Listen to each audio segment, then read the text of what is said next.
Hello दोस्तों, स्वागत है आपका यूट्यूब चैनल जीके मेट में। ये 3000 सीरीज़ के क्वेश्चन चल रहे हैं। ये पार्ट नंबर 12 है।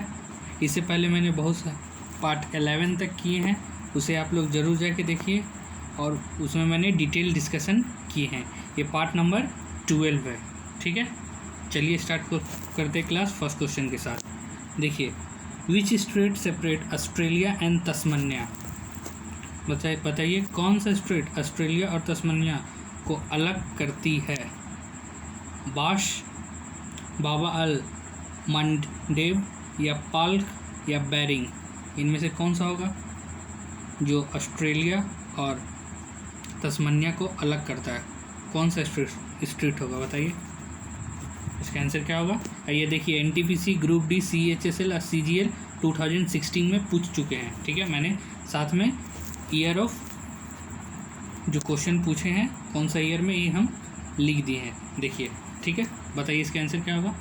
इसका आंसर क्या हो जाएगा? बास स्ट्रीट, ठीक है, बास स्ट्रीट। देखिए, और मैं इससे कुछ रिलेटेड क्वेश्चन बताता हूँ। देखिए, और ये जो आप लोग देख रहे हैं जो पार्क स्ट्रीट है, वो कौन सा देश को अलग करता है? तो याद रखिएगा, इंडिया और श्रीलंका। पार्क स्ट्रीट इंडिया और श्रीलंका। और ये भी पूछ सकता है, बेरिंग स्ट्रीट कौन सा देश को अलग करता है? तो बोलिएगा एशिया व नॉर्थ अमेरिका, ठीक है। बेरिंग किसको करता है? एशिया और नॉर्थ अमेरिका को करता है, ठीक है। और इसका आंसर क्या हो जाएगा? इसका आंसर हो जाएगा ऑस्ट्रेलिया और तस्मानिया को कौन अलग करता है? वो हो जाएगा बास स्ट्रीट, ठीक है। चलिए नेक्स्ट क्वेश्चन की ओर चलते हैं। देखिए next question, soil formed by leaching and oxidation is, निछालन और ऑक्सीकरण द्वारा गठित मृदा कौन सा है? देखिए, सीजीएल, सीएचएसएल 2014 और 17 में पूछ चुका है। क्या होगा इसका आंसर बताइए। ब्लैक सोयल, काली मिट्टी, लेटराइट सोयल, रेड सोयल या मोंटेना सोयल, क्या होगा? कौन सा सोयल लीचिंग और ऑक्सीडेशन के द्वारा गठित किया जाता है बताइए। इसका आंसर क्या हो जाएगा? Laterite soil, option B, laterite soil, option B, ठीक है। इसे ध्यान रखिएगा, ये सारे के सारे प्रीवियस ईयर के क्वेश्चन है, ठीक है। चलिए नेक्स्ट क्वेश्चन की ओर चलते हैं। देखिए, contour are the lines which are drawn joining the place having, आकृति कॉन्टूर वे रेखाएं हैं जो स्थानों को सम्मिलित करती है, बताइए। Equal height from mean sea level, equal rainfall, equal air pressure या इक्वल टेम्परेचर, बताइए। समुद्र तल से औसत ऊंचाई के बराबर या बराबर वर्षा से या बराबर हवा के दबाव या बराबर तापमान से, क्या होगा इसका आंसर? Contour line. इसका आंसर क्या हो जाएगा? Equal height from sea level. देखिए, ये equal height from mean sea level, ठीक है, ऑप्शन ए हो जाएगा, कॉन्टूर लाइन, ठीक है। और देखिए, इसमें इक्वल रेनफॉल जो है वो कौन सा लाइन मिलाता है इक्वल रेनफॉल को? इक्वल रेनफॉल को मिलाता है आइसो हाइट, याद रखिएगा, आइसो हाइट, ठीक है। इक्वल एयर प्रेशर को कौन मिलाता है? आइसो बार, ठीक है। इक्वल टेम्परेचर को कौन मिलाता है? आइसोथर्म, ये भी याद रखिएगा, ठीक है। और ये जो कॉन्टूर लाइन है ये किसको मिलाता है? Equal height from sea level, ठीक है, समान समुद्र तल की औसत ऊंचाई के बराबर, ठीक है। चलिए नेक्स्ट क्वेश्चन की ओर बढ़ते हैं। देखिए, the temperate grassland of South America are cold, दक्षिण अमेरिका के शीतोष्ण घास के मैदान को कहा जाता है, क्या कहा जाता है बताइए। पेरियर्स, पंपस, डाउन्स या स्ट्रिप्स, क्या होगा इसका आंसर?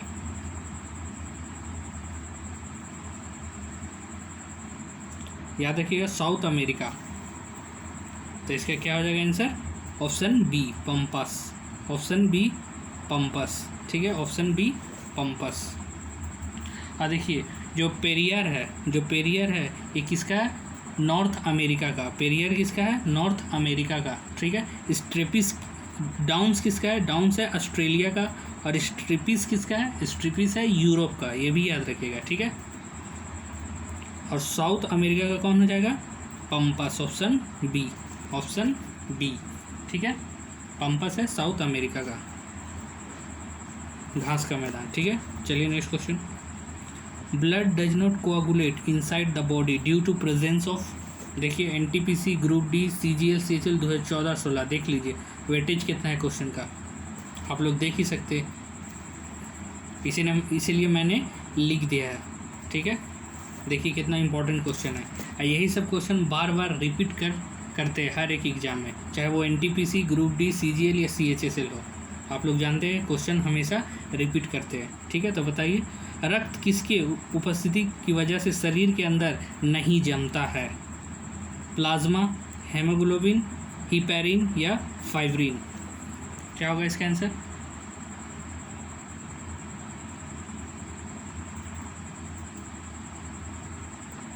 इसका आंसर हो जाएगा हिपैरिन, ऑप्शन सी हिपैरिन। देखिए इससे रिलेटेड मैं कुछ बातें बताता हूँ। देखिए जो इसमें से एक और क्वेश्चन पूछ सकता है, जो हिपैरिन रहता है वो कहाँ प्रेजेंट रहता है? तो याद रखिएगा हिपैरिन जो प्रेजेंट रहता है कहाँ रहता है? वॉल ऑफ ए ब्लड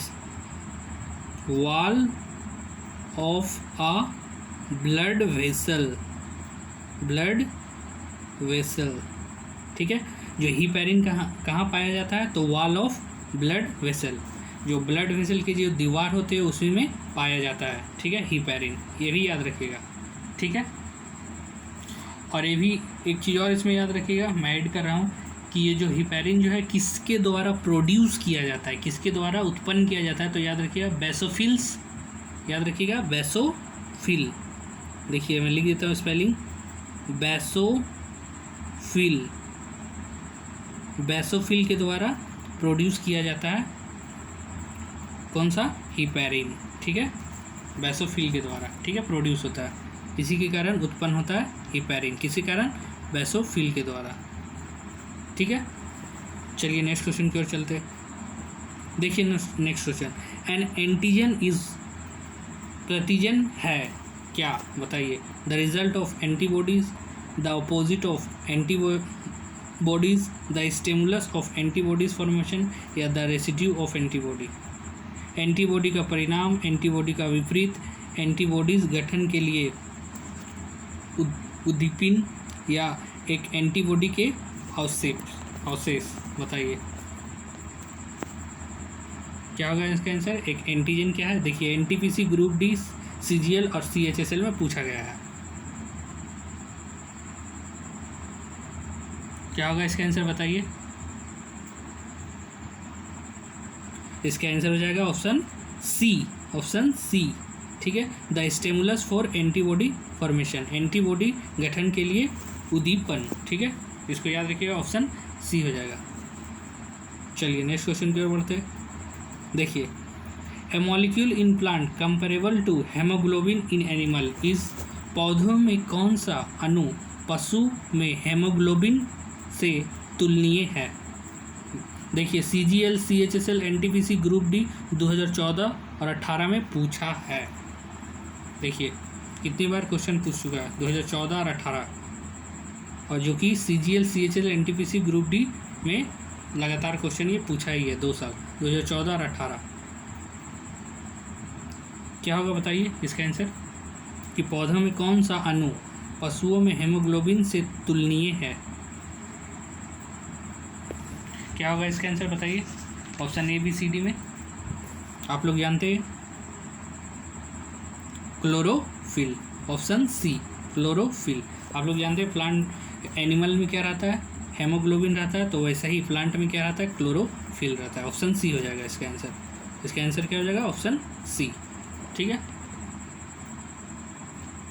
और इसमें से देखिए मुझे एक क्वेश्चन याद आ रहा है जो पूछा था, एटीपी का फुल फॉर्म, एटीपी का फुल फॉर्म याद रखिएगा, एटीपी का फुल फॉर्म हमेशा पूछता है, डायरेक्ट पूछेगा कि एटीपी का फुल फॉर्म बता क्या है, ठीक है। तो आप लोग याद रखिएगा एंडनोसिन ट्राइफॉस्फेट, ए से एडनोसिन, ठीक है, टी से ट्राई, ठीक है, और पी से फॉस्फेट, ये बात याद रखिएगा, ठीक है। ये बहुत बार क्वेश्चन पूछा है कि एटीपी का फुल फॉर्म क्या होता है, ठीक है। तो क्या हो जाएगा? एडनोसिन, ADNOSIN, एडनोसिन, टी से ट्राई और पी से फॉस्फेट, याद रखिएगा, ठीक है। चलिए नेक्स्ट क्वेश्चन देखिए, which of the following country is regarded as the home of Fabian socialism?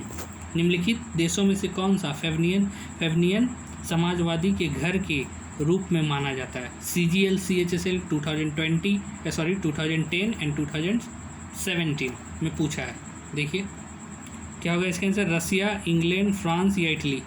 बताइए फेवनियन सोसाइटी जो सोशलिज्म है वो किस देश को कहा जाता है, किस देश के रूप में को माना जाता है, कौन सा देश? इसका आंसर हो जाएगा ऑप्शन बी, इंग्लैंड। याद रखिएगा इंग्लैंड। क्या हो जाएगा इसका आंसर, इंग्लैंड। और ये भी एक चीज़ इसमें याद रखिएगा, जो फेवनियन सोशलिज्म है, ठीक है, जो फेवनियन समाजवाद है, ये इंग्लैंड में चला था कब तक? Until first world war. First world war के बाद ये ख़त्म हो गया था। याद रखिएगा कब तक चला था? 1918। आप लोग जानते हैं फर्स्ट वर्ल्ड वार कब ख़त्म हुआ था? 1918 में। और 1918 के बाद फेवनियन सोशलिज्म भी ख़त्म हो गया था। ठीक है, चलिए नेक्स्ट क्वेश्चन की ओर बढ़ते हैं। देखिए next question, who decide bill is a money bill और नॉट? कौन फैसला करता है कि जो बिल है वो एक मनी बिल है या नहीं? प्राइम मिनिस्टर, प्रधानमंत्री, स्पीकर ऑफ लोकसभा, लोकसभा के अध्यक्ष, चेयरमैन ऑफ राज्यसभा, राज्यसभा के सभापति, या प्रेसिडेंट, राष्ट्रपति? बताइए कौन डिसाइड करता है जो बिल है मनी बिल है कि नहीं? देखिए NTPC, group D, CGL, CHSL और MTS क्वेश्चन पूछ चुका है, आप लोग देख ही रहे हैं कितनी बार हर एक एग्जाम में मतलब रिपीट करता ही है ये सब क्वेश्चन। ये सब क्वेश्चन इंपॉर्टेंट है जो हमेशा रिपीट करते हैं। ठीक है, तो इसका आंसर क्या हो जाएगा? Speaker of Lok Sabha. Speaker of Lok Sabha मतलब ऑप्शन बी, लोकसभा के अध्यक्ष। ठीक है, और आप लोग जानते हैं ये मैं सारे क्वेश्चन 3000 सीरीज़ चल रहे हैं, 3000 सीरीज़। ठीक है, प्रीवियस ईयर के क्वेश्चन के, इसलिए आप लोग चैनल से जुड़ जाएं, लाइक करें, शेयर करें और चैनल को सब्सक्राइब करें।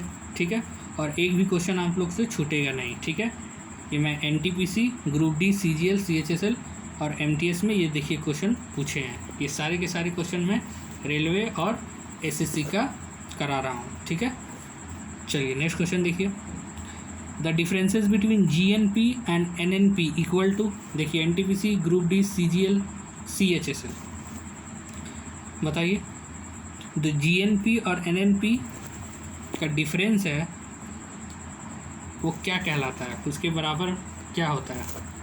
यदि मैं GNP को GNP माइनस NNP कर देता हूँ तो मुझे क्या मिलेगा इक्वल टू में? यही पूछ रहा है क्वेश्चन, बताइए। Corporate profit, personal tax, transfer payment या डेप्रिसिएशन? कंपनी के लाभ, व्यक्तिगत करो या अंतर्गत अदायगी या मूल्यह्रास? तो क्या होगा इसका answer? Option D. Option D depreciation मतलब मूल्यह्रास। ठीक है, देखिए सबसे पहले GNP, जो GNP है देखिएगा ध्यान से, GNP का फुल फॉर्म क्या होता है? GNP का फुल फॉर्म होता है ग्रॉस नेशनल प्रोडक्ट। क्या होता है? ग्रॉस, फुल फॉर्म याद रखिएगा, ग्रॉस नेशनल प्रोडक्ट याद रखिएगा, ग्रॉस नेशनल प्रोडक्ट, ये GNP का फुल फॉर्म है। ठीक है, और NNP का फुल फॉर्म क्या होता है? Net national product. NNP का फुल फॉर्म क्या होता है? देखिएगा मैं लिख देता हूँ, नेट नेशनल प्रोडक्ट। ठीक है, ये पहले दोनों का फुल फॉर्म याद रखिएगा। ठीक है, पूछ सकते हैं क्वेश्चन कि GNP का फुल फॉर्म क्या है और NNP का फुल फॉर्म क्या है। तो GNP का मैंने बताया ग्रॉस नेशनल प्रोडक्ट और NNP का नेट नेशनल प्रोडक्ट। ठीक है, और ये दोनों का डिफरेंसेस, जैसे ही ये दोनों को हम लोग घटाएंगे तो क्या मिलेगा? मूल्यह्रास मतलब डेप्रिसिएशन। ठीक है, और एक चीज़ और मैं बताता हूँ, देखिएगा GNP, अच्छा GNP और NNP बोलते किसको है? देखिएगा ध्यान से, सिर्फ एक लाइन का बात है। देखिए एक बाई चांस आपसे कोई पूछेगा कि GNP का मतलब होता क्या है, तो एकदम सिंपल लैंग्वेज में देखिए, आप लोग कभी भी नहीं भूलेंगे। GNP देखिए ध्यान से क्या होता है? GNP कुछ नहीं होता है, आप लोग देखिएगा, sum total of good service produce plus depreciation. ठीक है, ये क्या होता है? देखिए मैं बताता हूँ, देखिए sum total of goods and service, देखिए गुड्स प्लस सर्विस, ठीक है, प्लस क्या, डेप्रीशिएशन, याद रखिएगा, ठीक है, प्लस डेप्रीसिएशन, पूरा लिख देता हूँ, डेप्रीसिएशन। इसको हम लोग क्या बोलते हैं, goods plus service plus depreciation को हम लोग बोलते हैं जीएनपी, याद रखिएगा, इसको क्या बोलते हैं, GNP. Goods plus service plus depreciation को क्या बोलते हैं हम लोग, जीएनपी, मतलब ग्रॉस नेशनल प्रोडक्ट, ठीक है। अब आइए एनएनपी, एनएनपी किसको बोलेंगे, एक लाइन में बोलना चाहते हैं तो कुछ ना, देखिए ये भी सेम टू सेम है, गुड्स प्लस सर्विस, इसमें सिर्फ क्या हो जाएगा, माइनस डेप्रीशिएशन, याद रखिएगा, डेप्रीसिएशन, ठीक है। जीएनपी में क्या हो जाएगा, goods plus service plus depreciation, और एनएनपी में क्या हो जाएगा, goods plus service minus depreciation. ये एक लाइन का आंसर है, याद रखिएगा इसको, ठीक है। चलिए ये किसका है, goods plus service minus depreciation, ये एनएनपी है, मतलब नेट नेशनल प्रोडक्ट, ठीक है। चलिए नेक्स्ट क्वेश्चन में चलते। The balance of payment of a country in equilibrium when, एक देश की भुगतान राशि संतुलित कब होती है, जब, देखिए CGL CHSL ये कब पूछा था, 2001/2018 में, कब होती है, demand as well as supply of domestic currency are highest, option B demand for domestic currency is equal to supply, option C demand for domestic currency is the highest, या option D demand for domestic currency is the lowest. Hindi में देखिएगा, मांग के साथ ही घरेलू मुद्रा की आपूर्ति उच्चतम रहे, ऑप्शन बी घरेलू मुद्रा के लिए मांग इसकी आपूर्ति के बराबर हो, या ऑप्शन सी घरेलू मुद्रा के लिए मांग सबसे ज़्यादा हो, या ऑप्शन डी घरेलू मुद्रा के लिए मांग कम हो। बताइए ऑप्शन ABCD कब होगा, एक देश की भुगतान राशि संतुलन कब होगी, ऑप्शन ABCD में क्या होगा, जब demand of domestic currency is equal to supply, ठीक है, याद रखिएगा, demand for domestic currency is equal to supply, option B, ठीक है, ऑप्शन बी हो जाएगा, कब, जब घरेलू मुद्रा के लिए जो मांग की आपूर्ति के बराबर हो, ठीक है, जब घरेलू मुद्रा और जो डिमांड का जो आपूर्ति है, सप्लाई है, उसके जब बराबर हो जाएगा तो याद रखिएगा देश की भुगतान राशि संतुलित हो जाएगी, ठीक है। आप लोग याद रखिएगा, इसका आंसर ऑप्शन बी हो जाएगा, ठीक है। चलिए नेक्स्ट क्वेश्चन की ओर चलते हैं। The demand for necessity is, देखिए CGL CHSL 2017, बताइए इसका आंसर क्या होगा, आवश्यकताओं के लिए मांग है, इलास्टिसिटी, परफेक्टली इनइलास्टिक या परफेक्टली इलास्टिक, क्या होगा, the demand for necessary is what. Hindi में लचकदार, पूरी तरह से अचकदार, या अलचकदार, या पूरी तरह से लचकदार, बताइए ऑप्शन ABCD क्या होगा, demand for necessity is perfectly inelastic, याद रखिए ऑप्शन बी, परफेक्टली इनइलास्टिक, पूरी तरह से लचकदार, ऑप्शन बी, ठीक है।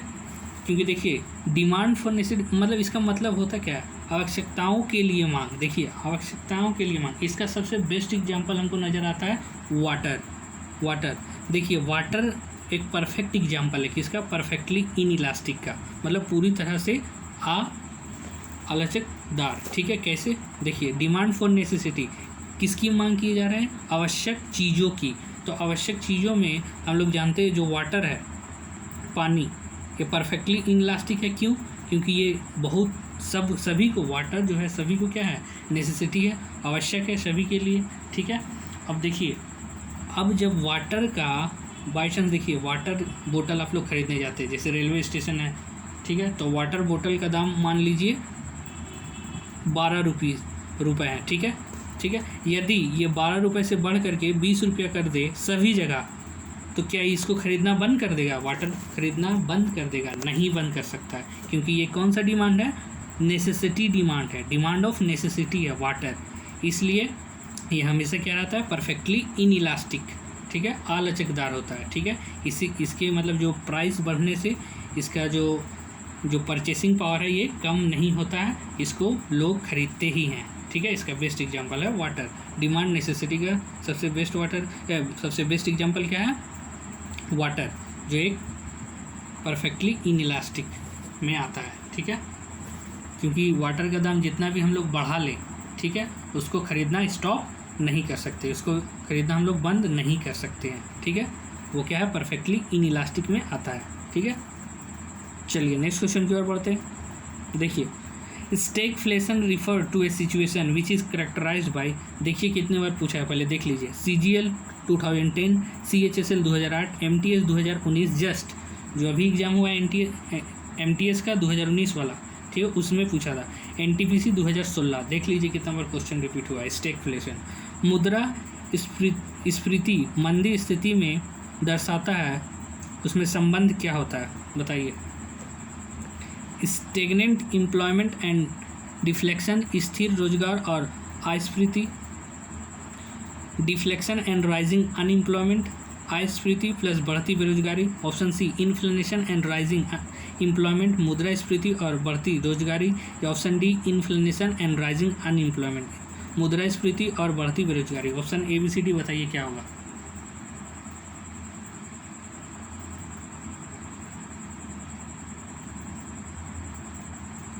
इसका आंसर क्या होगा? इंक्रीज इन्फ्लेशन एंड अनएम्प्लॉयमेंट, ठीक है, मतलब ऑप्शन डी हो जाएगा इसका आंसर क्या हो जाएगा? Option D. इसमें क्या होता है? इन्फ्लेशन भी बढ़ता है, मतलब मुद्रास्फीति भी बढ़ती है और साथ साथ में बेरोजगारी भी बढ़ती है।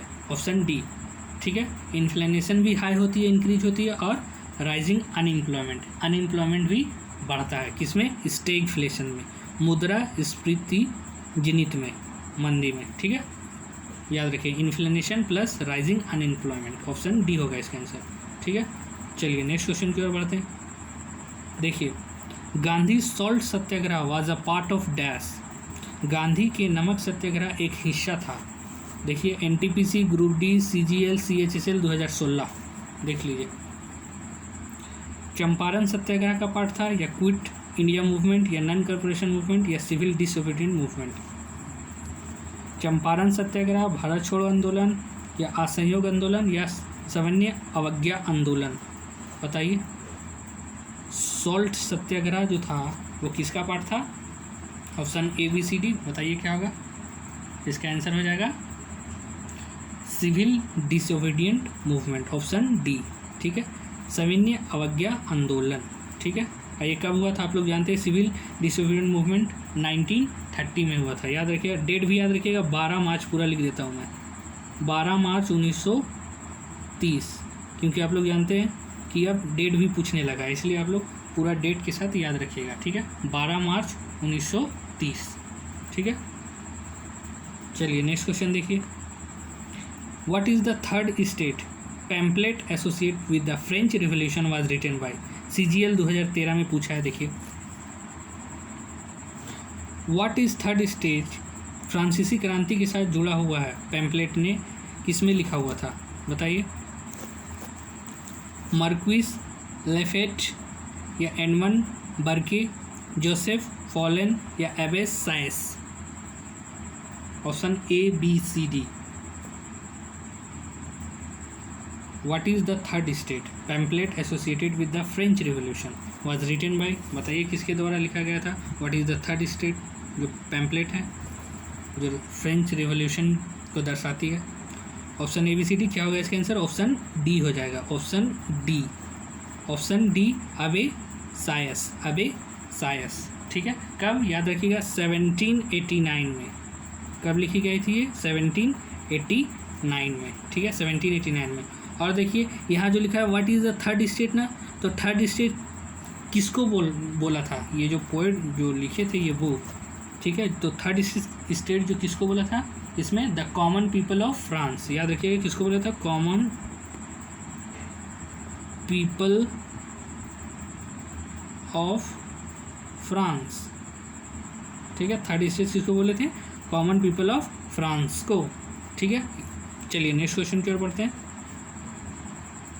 The Buddhist monk who spread Buddhism in Tibet was,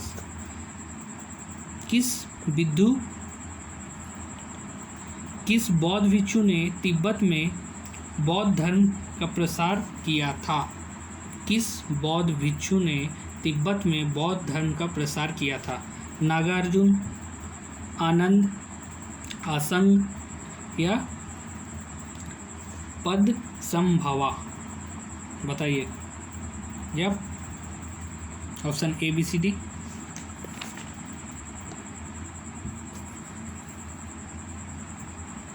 इसका आंसर हो जाएगा option D Padmasambhava, option D Padmasambhava, याद रखिएगा, ठीक है। ये क्या है, पद्मा संभवा है।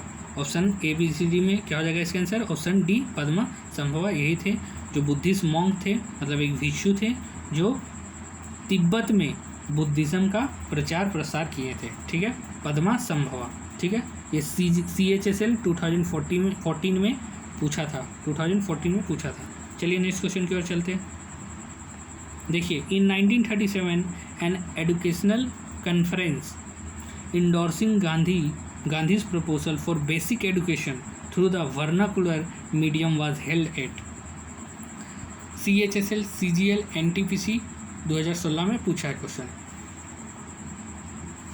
1937 में स्थानीय भाषा के माध्यम से बुनियादी शिक्षा के लिए गांधी जी के प्रस्ताव की पुष्टि के लिए शैक्षिक सम्मेलन आयोजित किया गया था। कहाँ पे, सूरत, बम्बई, अहमदाबाद या वर्धा, सूरत, बम्बई, अहमदाबाद या वर्धा, बताइए इसका आंसर क्या होगा।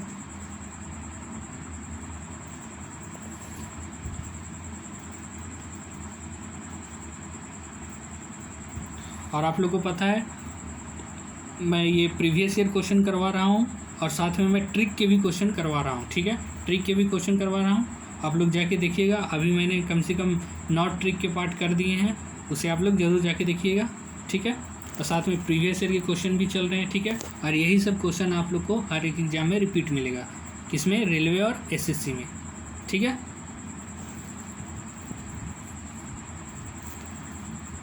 इसका आंसर क्या होगा, इसका आंसर हो जाएगा option D Wardha, option D Wardha, ठीक है। चलिए एक इससे रिलेटेड मैं एक और कुछ बात बताता हूँ, 1-2 देखिएगा। देखिए, ये जो गांधी जीत हुए, जो वर्धा में जो ये कॉन्फ्रेंस हुआ था, ये कब हुआ था पूछ सकता है, ठीक है। इसका नाम जो कॉन्फ्रेंस का डायरेक्ट पूछता है कि वर्धा कॉन्फ्रेंस कब हेल्ड हुआ था, इन द ईयर ऑफ 1937, याद रखिएगा 1937 में, ये भी बहुत बार पूछा है, ठीक है। 1937 में हुआ था वर्धा कॉन्फ्रेंस, ठीक है। चलिए देखिए, the first sultan who requested and obtain letter of investiture from the khalifa was, खलीफा से अनुरोध और संस्कार का पत्र प्राप्त करने वाला पहला सुल्तान कौन था, इल्तुतमिश, बालबन, फिरोज तुगलक या Alauddin Khilji, option A B C D, बताइए क्या होगा। देखिए, NTPC, ग्रुप डी, CGL और CHSL में पूछे हैं।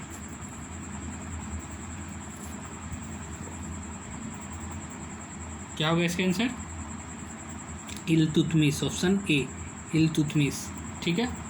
और इल्तुतमिश का पता है आप लोग को, जो असली नाम था, रियल नेम क्या था, शाम उद्दीन इल्तुतमिश।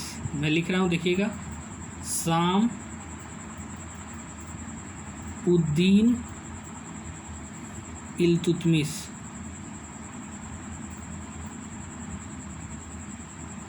इसका जो रियल नेम था, ठीक है, शाम उद्दीन इल्तुतमिश। ये भी क्वेश्चन पूछते हैं, ठीक है, तो याद रखिएगा। जो सबसे पहले जो सुल्तान थे जो खलीफा और से अनुरोध और संस्कार का पत्र प्राप्त किए थे, वो क्या है, कौन है, इल्तुतमिश है, ठीक है। और हाँ, चैनल को सब्सक्राइब कर दीजिएगा वीडियो को लाइक शेयर कीजिएगा, ठीक है। चलिए नेक्स्ट क्वेश्चन की ओर बढ़ते हैं। देखिएगा next question, for which tax was constitutional status given much later after its introduction in a small way in 1994 to 1995।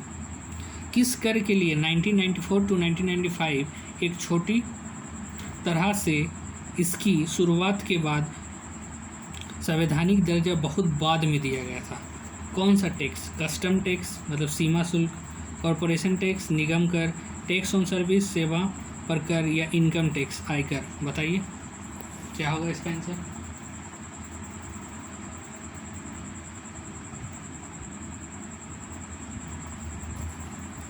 Option A B C D बताइए इसका आंसर क्या होगा। इसका आंसर हो जाएगा tax on service, tax on service, option C हो जाएगा, ठीक है। इसका आंसर सी। देखिए CGL और CHSL 2008 में पूछा है, ठीक है। याद रखिएगा क्वेश्चन पूछता है कि जब 1994 टू 1995 में जो सर्विस टैक्स आप लोग को पता है, जो सर्विस टैक्स हम लोग देते हैं, सर्विस के लिए टैक्स, जो सेवाओं के लिए जो कर लगता है, वो कब से स्टार्ट हुआ था? 1994 से 1995। इसको स्टार्ट करने वाले कौन थे? तो याद रखिएगा इस समय के यूनियन बजट मिनिस्टर कौन थे? मनमोहन सिंह। याद रखिएगा कौन थे? मनमोहन सिंह, ठीक है। कौन थे? मनमोहन सिंह थे इस समय के यूनियन बजट मिनिस्टर, ठीक है, 1994 से 1995। तो आप लोग डायरेक्ट बोल सकते हैं जो सर्विस टैक्स जो देते हैं सब, ठीक है, सर्विस टैक्स जो लगता है उसको जो इंट्रोड्यूस करने वाले थे, मतलब लागू करने वाले थे, वो कौन थे? मनमोहन सिंह, ठीक है, मनमोहन सिंह। इसका आंसर क्या हो जाएगा? टैक्स ऑन सर्विस, ठीक है। चलिए नेक्स्ट क्वेश्चन देखिए, the Keynesian consumption function shows a relation between, बताइए केनेशियन खपत प्रक्रिया डैश के बीच संबंधित दर्ज करती है? किसके किसके बीच? CGL CHSL 2007 में पूछा है। Aggregate consumption and total population, कुल खपत और कुल जनसंख्या, aggregate consumption and general price, कुल खपत और सामान्य मूल्य पर, या aggregate consumption and aggregate income, कुल खपत और कुल आय पर, या option D aggregate consumption and interest rate, कुल खपत और ब्याज दर पे। Option A B C D. जो केनेशियन कंजम्पशन फंक्शन है वो किसके किसके बीच रिलेशन शो करता है, किसके किसके बीच संबंधित है? बताइए option A B C D.